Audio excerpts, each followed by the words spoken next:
Perhaps no individual is at the frontier of this technology than one of the forum's young global leaders, Mark Zuckerberg. Hey, and welcome to Connect. Today, we're going to talk about the metaverse, starting with the most important experience of all, connecting with people.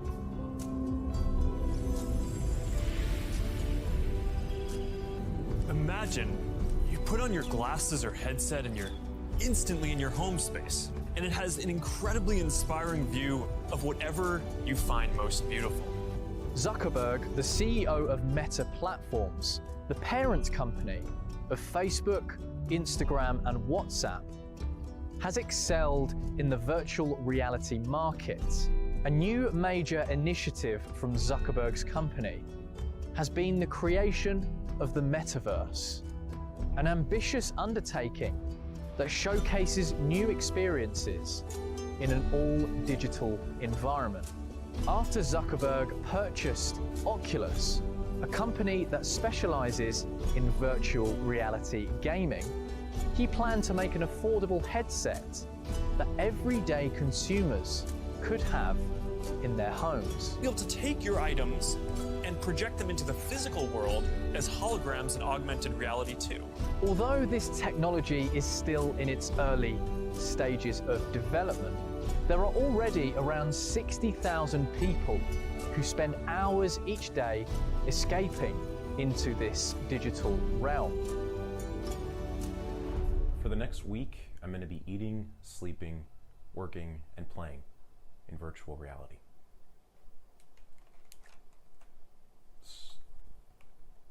Starting now. Horizon Worlds, a free virtual reality video game created by Meta Platforms that runs on the Oculus headset, reportedly saw a 10-fold increase in users in 3 months after an ad aired during the Super Bowl, bringing its total user base to 300,000. Zuckerberg described the game as a core to our metaverse vision. While our society is a long way from fully transitioning from the real world to the digital world, global consulting firm McKinsey estimates that the metaverse could present a multi-trillion-dollar business opportunity in the years ahead. It might surprise you to know that much like in the real world, plots of land can be purchased in the metaverse, with prices ranging from a few thousand to more than $2 million. COVID-19 has irrevocably changed our world. So many of us had to learn how to live differently, to learn how to work, socialize, shop, and collaborate differently. And we are doing all of this online. Welcome to the session entitled Meta Immersed. We're going to be looking at the rise of AI and of robotic labor and the phasing out of human labor. We're going to be looking at universal basic income, one of the Pope's pet projects. But as you saw in the opener here, Meta Immersed, it's inducting people and inviting them into the virtual plane of existence, a theme we've been touching on in previous seminars, particularly the media mind. We've been setting the stage for this already with living online. We'll hit something from Media on the Brain even about the counterfeit reality that we were talking about back in 2012. But you saw Meta, the metaverse. This is a World Economic Forum thing combined with Zuckerberg's company, formerly known as Facebook, now called Meta. They renamed their company. That's how big and front and center this metaverse concept is going to be. Not just in that one video game where you have your own house you've designed and you go into outer space with these robots and all that. You know, that might be a silly way to get some people involved in it, but when the World Economic Forum is involved, you heard it, $1 trillion in multi-trillion dollar industry. This is where humanity is being taken if we will follow. And they say in the World Economic Forum publications, the metaverse is not just a technology, but rather the future world in which we will all live, reshaping everything humans do, if there's any reason to have humans anymore. But we'll get to that. The metaverse is not just a technology. It is the future world which we will all live in. That's what the World Economic Forum announced. Amazing. Now, the Pope is big with the big tech people. Lots of handshakes and meetings and conversations. And sometimes when he meets with people, he doesn't tell you what they're saying, and they ask, hey, give us a report on what the meeting was about. And they don't always say. And you know what he'll say sometimes? The meeting was the message. So you see the linkage happening here between the Vatican, a entity identified in Bible prophecy, and big tech, who are applying and carrying out globalist World Economic Forum, Vatican, inclusive capitalism, Bilderberg, Agenda 2030, UN agendas. That's all one conglomeration of big corporate globalist entities. But here you have, I started playing it a little early there, but this is a World Economic Forum video on the metaverse. Take a listen to this.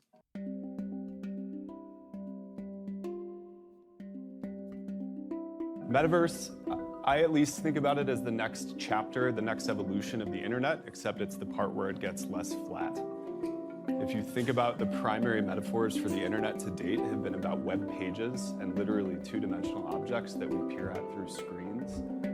One of the most important trends in computing has been the computer moves from a basement to our desktop to our pocket. That has happened over the last 50 years. And we believe, I think we as an industry believe, that it ultimately gets closer to the senses, to the eyes, to the hands, to speech. And so keyboard input goes away, and peering at everything through a screen in our pockets eventually goes away. The metaverse is a way of describing the transition into three-dimensional environment.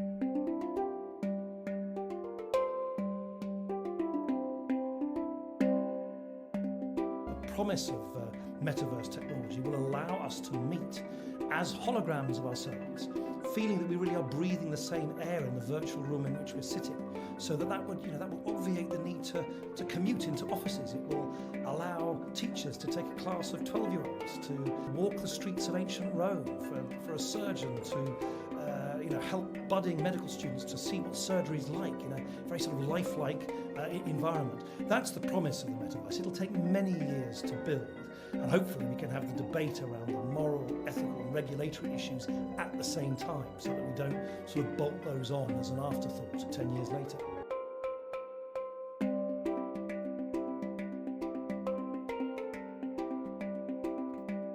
Much like the internet, in the metaverse, you're going to have service companies operating different systems with different rules.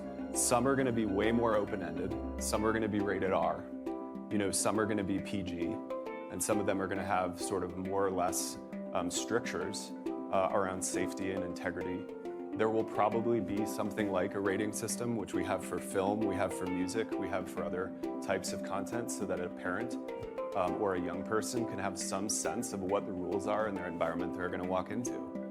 Just like if you walk into a bar versus a playground, there's a different expectation of what rules govern that place. Some of them are social norms.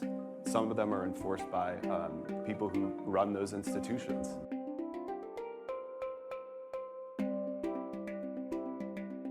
The metaverse, that technology is going to emerge regardless of whether the company Meta wills it so or not. It won't just be, thankfully, it won't just be owned by any one company. Lots of companies are going to invest in the technology and the operating systems of the metaverse. It'll be like a great sort of patchwork quilt, if you like, of different metaverses.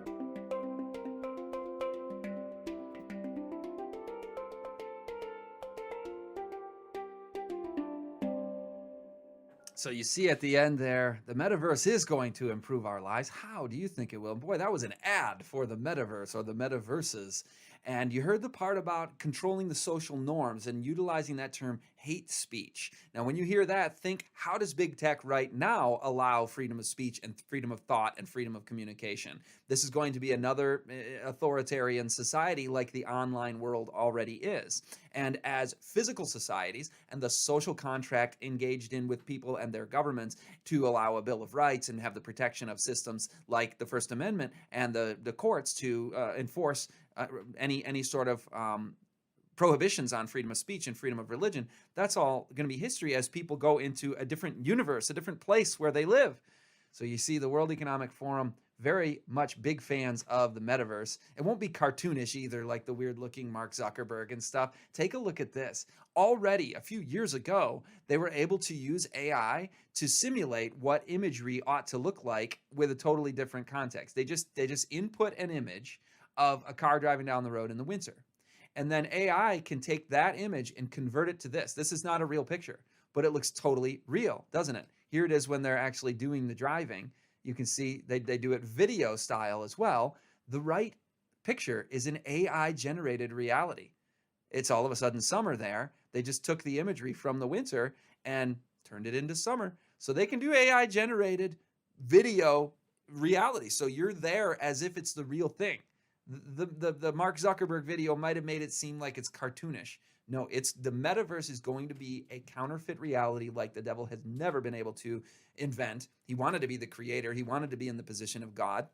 He couldn't do that. He can't do that. But now you have another place for people to escape from. And I know I'm repeating myself from media on the brain and the media mind, but that was all taking us somewhere. Total meta immersed. There's another image, by the way, where they make it a rainy day by AI conversion of the data that's put in. Mark Zuckerberg just signed the death warrant for the smartphone, Business Insider said. Apple is ramping up work on augmented reality headset to succeed the iPhone. And don't celebrate the death of the smartphones too quickly, because that is going to happen. They're going to be phased out. You're going to hear that from the Nokia CEO.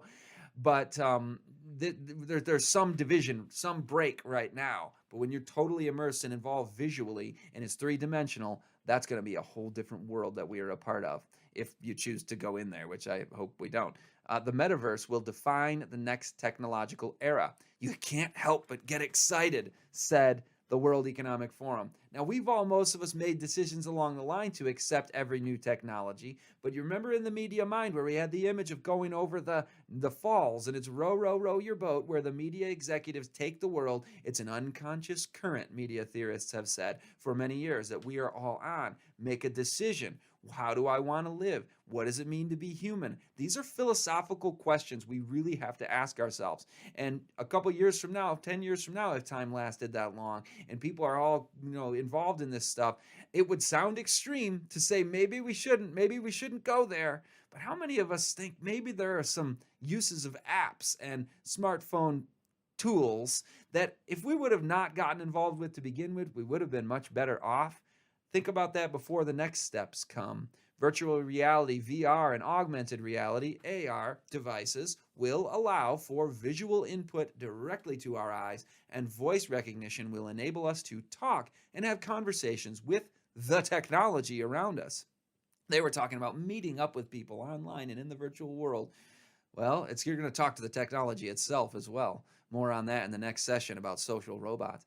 Technology will even be able to recognize gestures and derive information from contextual input, like entering a room. So this is all from the World Economic Forum article promoting the emergence of the metaverse and our being inducted into that. Now, guess who else is promoting this VR reality? None other than probably the most notorious occult practitioner in the world today, Marina Abramovich. I believe that art of the future is art without objects. This is just pure transmission of energy between the viewer and the artist. To me, mixed reality is this answer.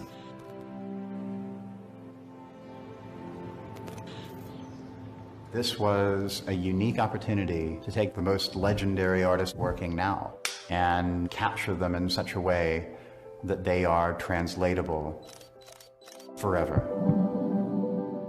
If you're a collector, you're trying to find works that break new ground. We here at Christie's believe that this is that.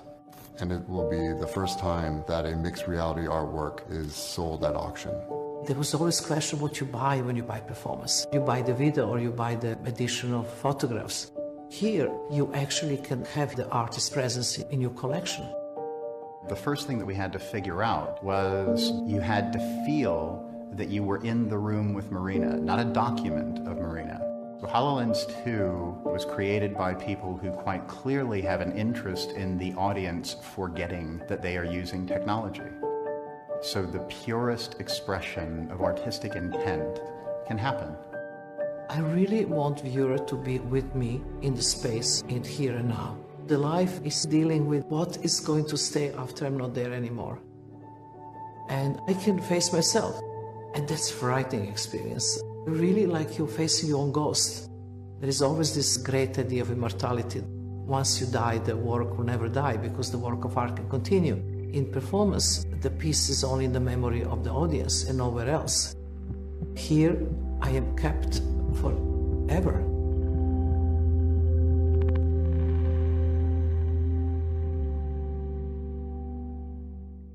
So immortality, you'll hear about that again when we talk about the Great Merge and a counterfeit immortality, but here she mentions that in this mixed reality or augmented reality being promoted by, again, I want to take you back to, okay, who is Marina Abramovich and why did you call her the most prominent occult practitioner in the world today?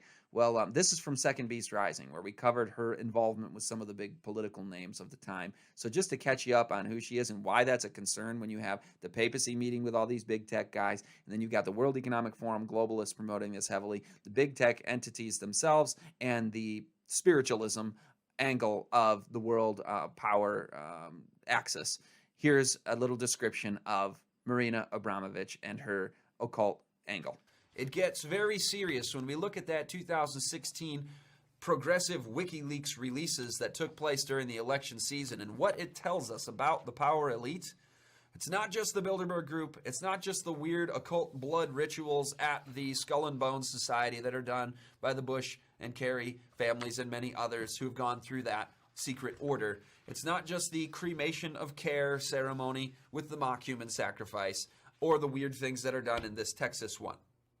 We've got this artist, and I'm going to spare you the details on this. We're not going to get into how actually nasty this is, but self-proclaimed artist Marina Abramovich, who has famously carved satanic imagery in her own skin, stabbed herself in her hands as part of her art performances that they're called, throwing her toenails and nails and hair into a flaming five-pointed star and then jumping inside and she loses consciousness. A lot of weird, nasty, satanic, demonic rituals that she does in the name of art. She also took this medication that caused her into violent muscle spasms, and then most famously her 1974, she put 72 objects out on a table and told the audience they could come up and use any of them on her in any way that they wanted, violently.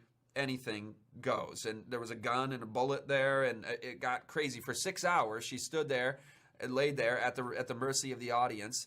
And here's what she said at the end of that, after she had her clothes stripped off and all sorts of things. She said, "What I learned was that if you leave it up to the audience, they can kill you. I felt really violated. They cut up my clothes, stuck rose thorns in my stomach. One person aimed the gun at my head and another took it away. It created an aggressive atmosphere. After exactly 6 hours as planned, I stood up." Okay, so this is not art. This is of the devil, says it mildly. We don't need to know all the details of everything that they do in these weird rituals. But what is her connection with the global elite? We're talking about putting out your trust in princes. Is this just some crazy random side room occult freak show? Well, no, because there are connections between her and top political figures. First of all, Marina Abramovich was invited to the Clinton campaign launch party. She responded via email at the time that she couldn't make it because she was in Australia doing her performances, doing her artwork, that she calls it. Then Clinton campaign chairman John Podesta, whose emails were leaked, and that was what caused all the controversy and discussion over the WikiLeaks emails from the Clinton campaign. It was John Podesta. Now, Tony Podesta, the brother of the chairman of the Clinton campaign, Tony, the brother, is a huge fan of Marina Abramovich. That's weird and nasty and scary enough. But then, in one of the leaked emails from WikiLeaks, it's Marina Abramovich emailing and inviting John and Tony for a spirit cooking dinner event, hoping that both Tony and John could come. Now, what is spirit cooking? Again, we don't want to know all the details. This is occult. this is rituals of the nastiest order, but it's a ritual that often involves simulated cannibalism, sex rituals, things beyond that that I will not describe. And you've got right there, you can see this image, in John Podesta's New York City campaign office, you see the picture behind him. It's a painting that depicts cannibalism. And that was a painting that was gifted to John by his brother Tony. And John was famously the one that said in Time magazine, it's better to be the guy with the fork than the guy on the table. Now, you might say that's just a joke, but I don't find cannibalism something to nonchalantly joke about and hang paintings of in the office. That's weird. But here you have Abramovich's spirit cooking dinner that these men were invited to. What is that? Everpedia tells us spirit cooking is an event and central ritual started by Marina Abramovich, who is an artist known for her gory performances. Yeah, I didn't even give you the half of it. And occultist rituals. The origins of spirit cooking can be found in the religion of Thelema, which was founded by, you guessed it, Aleister Crowley.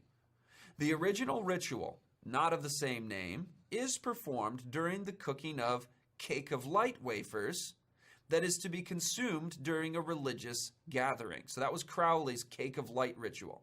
The ingredients of the cake of light include honey, oil, menstrual blood, and sperm.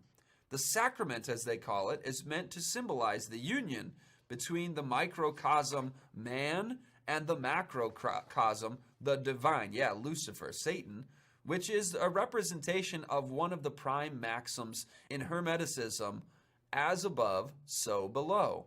The consumption of the cake of light is a fulfillment of the sacred circle of the connection between Satanists and Satan, is really what it should say there. The ceremony of spirit cooking, so Marina Abramovich's, is the modern rendition of the 19th and 20th century rituals of Aleister Crowley's cake of light. Okay, let's take a deep breath and not talk about that anymore. That's really, really not okay, and it's gross and satanic and dark and occult, and that's what the princes of this world find themselves into in many instances.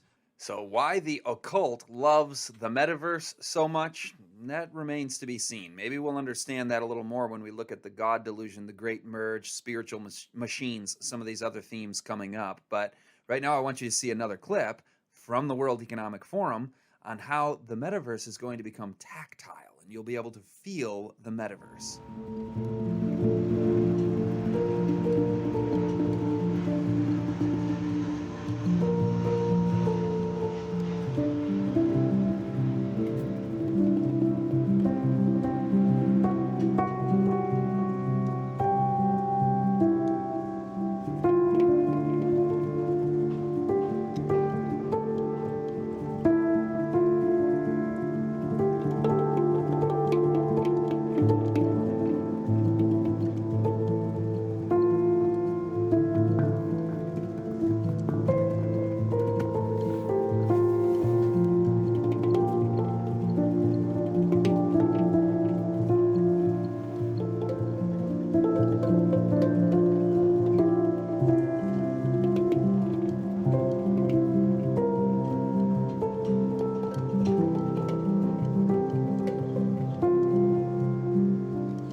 And then they say in this article that it's going to be gloves and full-body suits that can give your nerve endings sensory experience to feel every sensation that you would feel with regular skin in the real non-virtual world. Mr. Zuckerberg says a new skin-like material could support metaverse ambitions. I've got another clip for you this time, the World Economic Forum promoting this for children. This is where a lot of us, I think, are going to definitely draw the line, making the classroom a metaverse experience so children don't get to learn what it's like to live in the real world, and inducting children, and they pose it in such terms as, you know, we need it G-rated and we need to have it accessible to all, and we're going to make this great for the kids. Take a listen to their pitch on getting your kids involved in the metaverse.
So the solution isn't to keep kids from being immersed in this. That studies show they'll get more immersed and there'll be more believers in this metaverse. The solution isn't to keep kids from it and the inappropriate content that they're going to be seeing in there. Did you notice it was like at first it's warning parents, but then it's no, you need to be active participants in there with them so you can check up on them in the metaverse where they are. This is going to be society-wide the new place where we will live, the World Economic Forum said. Here's another one on pitching it to kids, this time in the classroom. But VR isn't the only way to experience an altered reality. A similar scenario is well on its way through another type of technology known as augmented reality. The WEF states that 3.7 billion people are offline, most of whom live in undeveloped countries that don't have the means to connect themselves to the rest of the world. Making VR and AR accepted into the mainstream would, in the World Economic Forum's vision, be the best way to provide, and I quote, technology for sectors such as education, mining, and tourism, all of which were effectively shut down during the current COVID-19 pandemic. These digital realities are in fact mainstream in Western culture,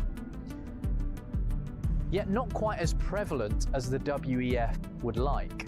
While most people use augmented reality for gaming, the WEF is looking to bring this technology into our schools, or rather, bring our schools to us. I think any of this going in, and then when I saw it, everything was really nice, and it was actually such a good experience to see this. It's actually so real. Right, you want to look to your right a little bit, to your right, slowly, up to your right, more to your right. Oh, it's actually a ship. Yeah. Bringing artificial intelligence into education, which could then work in tandem with other advanced data collection techniques, enables not only our mannerisms to be analyzed, but also can allow an individual or organization to dissect almost every aspect of how we function, starting right from our youngest years. The World Economic Forum develops a joint action plan together with the ITU, the World Bank, GSMA, and our industry partners. It highlights key immediate actions for private-public collaboration to ensure that digital connectivity is available and expanded to those who need it most. Consider the implications of our own data being harvested right from when we can barely walk and talk, all the way through our formative years and into our early adulthood. This has already been shared with 170 countries and is in active use. This fast-track partnership is deeply encouraging. A number of our partners have highlighted that we have made more progress in the last 4 months than in the last 10 years. In the case of the Great Reset, a broad expansion into classrooms will allow major corporations and governments that partner with the WEF to shape our educational system. In conjunction with AI monitoring every student who plugs in, the way virtual reality works, some parents may even have less of an idea of what is being taught to their children than they already do, while also being unaware of what information is being collected from their child's immersive experience and how this data is being used. Well, those excellent documentary filmmakers really made you think and had plenty of commentary. I have nothing to add to that. You see where this could be taking us. And where did it start? It started with this photo that was released by Facebook years ago. And it was foreshadowing what's coming with the metaverse. It's Mark Zuckerberg while they were still Facebook. And notice all of the regular commoners are plugged in and immersed into their virtual world. But who is the one remaining human, remaining bipedal, remaining walking above the others with a smile of satisfaction on his face? interesting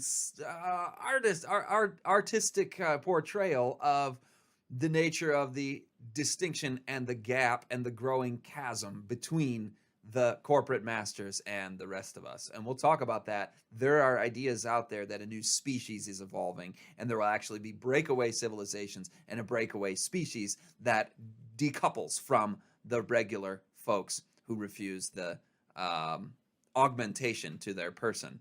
But these folks are immersed right there. And Klaus Schwab speaks of this. Remember, we talked about digital identities. He talked about the biological and digital identities being fused together.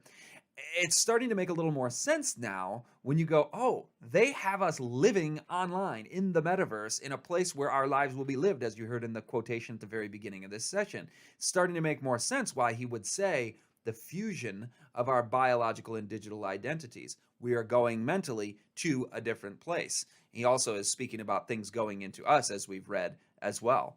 The fourth industrial revolution, if you look at the Wikipedia definition, is the joining of technologies like artificial intelligence, gene editing, to advanced robotics that blur the lines between the physical, digital, and biological worlds. So this is a whole new world, a counterfeit creation, an artificial universe, the metaverse, the fourth industrial revolution, blurring the lines and merging the biological, the physical, and the virtual. It also represents a social, political, and economic shift from the digital age of the late 1990s and early 2000s to an era of embedded connectivity, distinguished by the omni-use or ever-present use and commonness of technological use throughout society, e.g. a metaverse that changes the way humans experience and know the world around them. It posits that we have created and are entering an augmented social reality compared to just the natural senses and industrial ability of humans alone. So the fourth industrial revolution defined succinctly there as being part and parcel of the metaverse, us merging with the technology and the technology going to within us, from biosensors to biometric surveillance to brain chips and things that can implant thoughts and all the things we've heard already. There's more coming on that with the merge, the great merge. But I told you I'd bring up a slide again from Media on the Brain. This goes back to 2012 when we were quoting from the book Game Addiction, where Niels Clark, the author, former video game addict, and video game addiction recovery specialist, described the experience of being immersed in a video game. And that was only on a plain screen, a two-dimensional plane, where you'd go three-dimensionally in, though, particularly mentally, spiritually, emotionally, and you engage yourself into that counterfeit reality, that fake world that has been emerging already, even before VR goggles and the full immersive experience. It was pretty fully immersive to the video game addict, especially when you hear about this consciousness that he describes. Our minds are set free when we go into this video game world to explore and exercise heightened abilities and senses in a space that still looks and feels real. Sounds like the metaverse, doesn't it? Games take our senses beyond the confines of, I would say, God's reality. At the same time, those sensations also allow the inflation and extension of our consciousness, unique ways of being. So we've been talking about for many years now how the devil is a counterfeit creator. He says God's reality is so confining, so limiting. You can go beyond the confines of God's reality and step into this artificial place, this virtual place, this counterfeit reality. So now he becomes a creator of a different universe. He's a counterfeit creator. And that is referred to as the transcendence. I grabbed that word from a cell phone store, repair store guy, and I was talking about these things with him because he was a big video gamer. And I said, yeah, what do you think about people just like totally immersing themselves? And we were getting in a conversation about it.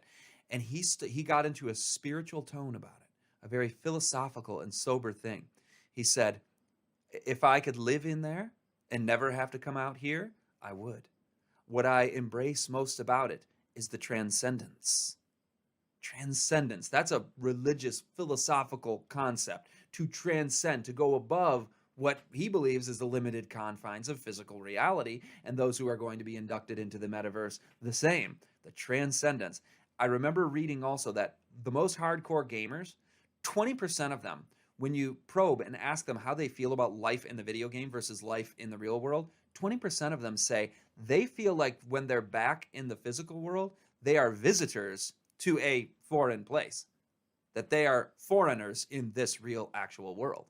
So you see the creation of this has been ongoing with the massively multiplayer online role-playing games, and even with social media use. People go on there and they think that's their social life, and they're engaging on there, and they're practically living on there. And we have more, you heard this in the media mind, but 4 to 1 for every 1 hour we're with people socializing. We're socializing online, socializing, I have to put that in quotes, in social media, 4 hours, 4 to 1 ratio.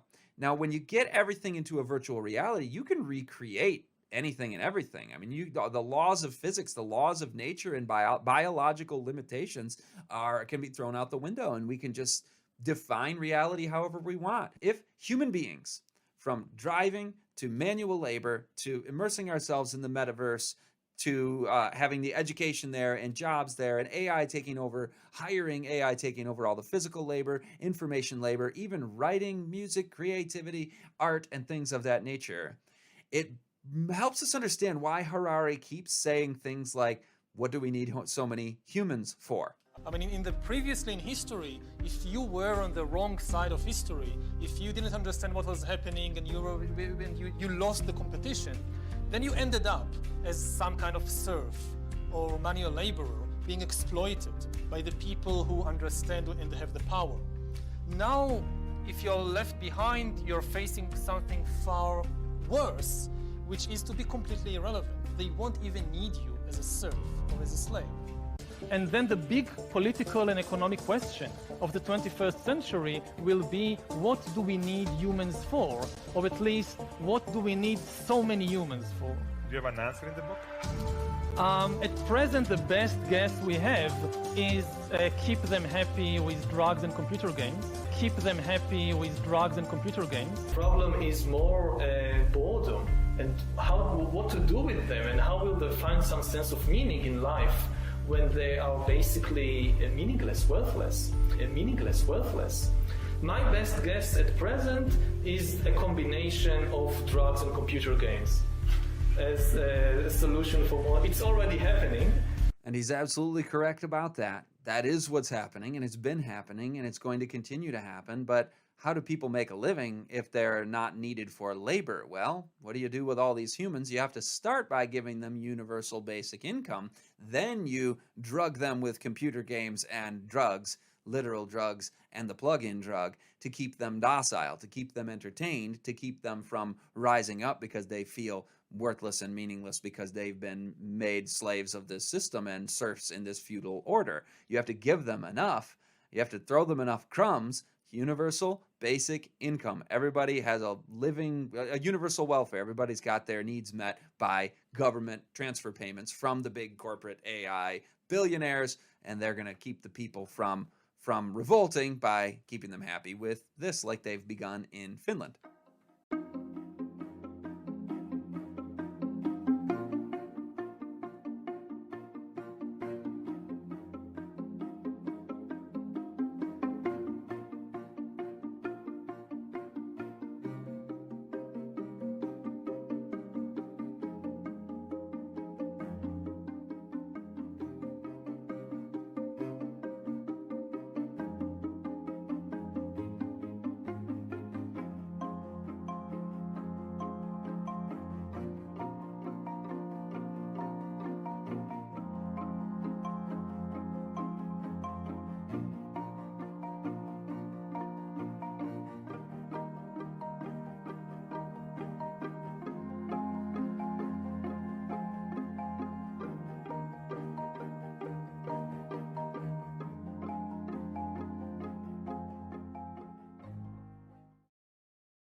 World Economic Forum has been promoting this on many levels in video and in print. Universal basic income is the answer to the inequalities exposed by COVID-19. And when you poll people in the UK and Canada particularly, and in the West, the US is a little lower, a little bit more pull you up by your bootstraps kind of mindset of rugged individualism. But here you have in Western European countries and in Canada, 3/4 of people say, yeah, I'm all for universal basic income programs. Universal basic income costs are far less than you might think. Here's why, says the World Economic Forum.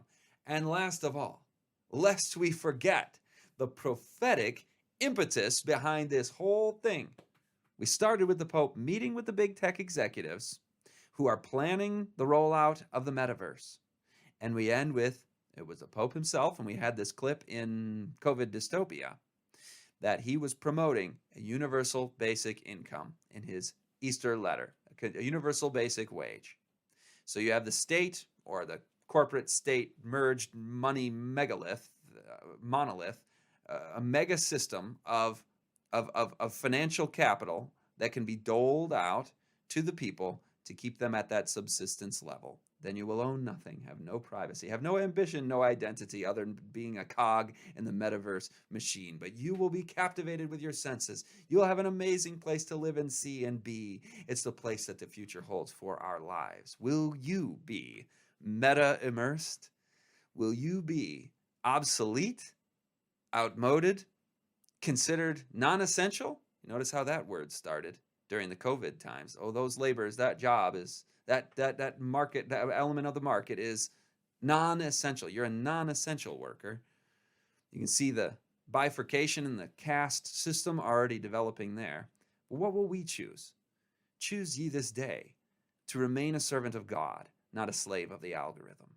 Choose ye this day to live within God's universe, within God's beautiful, profoundly wonderful, engaging reality, where we can be small c creators. We've been given a power to think and to do, to not be automatons of the technocracy. So while the universal basic income might be quite a carrot to dangle in front of the people to say, ooh, free money, I'll take it, think about how to be self-sustaining. Because once we are dependent upon a system, then that system can exert, if not outright control, then influence over people's what otherwise would be their free choices. So choose today. They may tell you free will, that's over. But I'm telling you, the universe of free will is the real universe, the one that will go on for eternity. Jesus is coming soon, and the kingdoms of this world, which are coming to nothing, will be melting away in the presence of his glory. This world, the elements will melt with fervent heat. And the kingdoms of this world, which are coming to nothing, and the princes of this world, who we put not our trust in, those kingdoms fade and fail. The rock hits the stone image, the stone hits the image of metal at the feet, and the whole thing explodes and blows up into a billion pieces in Daniel 2. And the kingdoms of this world are history. The universe that Satan tried to create is history. The video games, the social media, the online virtual manufactured counterfeit will be something of the past, and we look forward to a better day, a universe, an earth made new, and God's universe cleansed of every form of usurper that seeks to take the position of Creator God. We give him the glory, and we worship him who made heaven, the earth, the sea, and all that in them is. Embrace and enjoy his creation today.